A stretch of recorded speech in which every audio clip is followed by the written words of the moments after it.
కరీంనగర్ జిల్లా మానుకొండూరు నియోజకవర్గంలోని బెజ్జంకి మండల పడ్లూరులో దారుణం జరిగింది. తల్లితో పాటు కొడుకును హత్య చేసి ఆపై అతను ఆత్మహత్య చేసుకున్నాడు. జక్కని సత్తయ్యకు ముగ్గురు కుమారులు. పెద్ద కొడుకు పెళ్లి కాగా రెండో కొడుకు సురేష్ పెళ్లి చేసుకోవడం లేదు. దీంతో మూడో కొడుకు పెళ్లి కావడం లేదని భావించిన తండ్రి రెండో కొడుకుతో గొడవ పడ్డాడు. కోపంతో కొడుకును హత్య చేశాడు.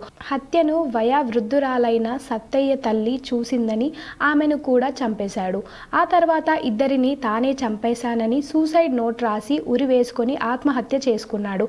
సత్తయ్య భార్య పన్ను నొప్పి ఉందని చిన్న కొడుకుతో ఆసుపత్రికి వెళ్ళగా ఈ ఘటన చోటు చేసుకుంది. రాత్రి ఇంటికొచ్చి చూసేసరికి ముగ్గురు చనిపోయి ఉండడంతో బోరున విలపించారు. పోలీసులు కేసు నమోదు చేసి దర్యాప్తు చేపట్టారు.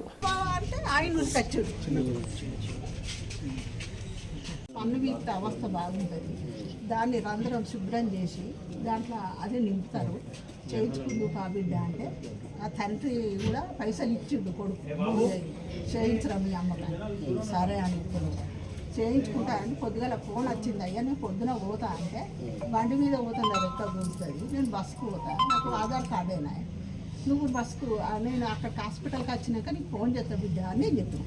నా కొడుకు పొద్దున్నే వేడి గ్యారేజ్కోవాలి. ఏ సమస్య ఉన్నా పోలీసు వాళ్ళు ఉన్నాము, ఏ సమస్య ఉన్నా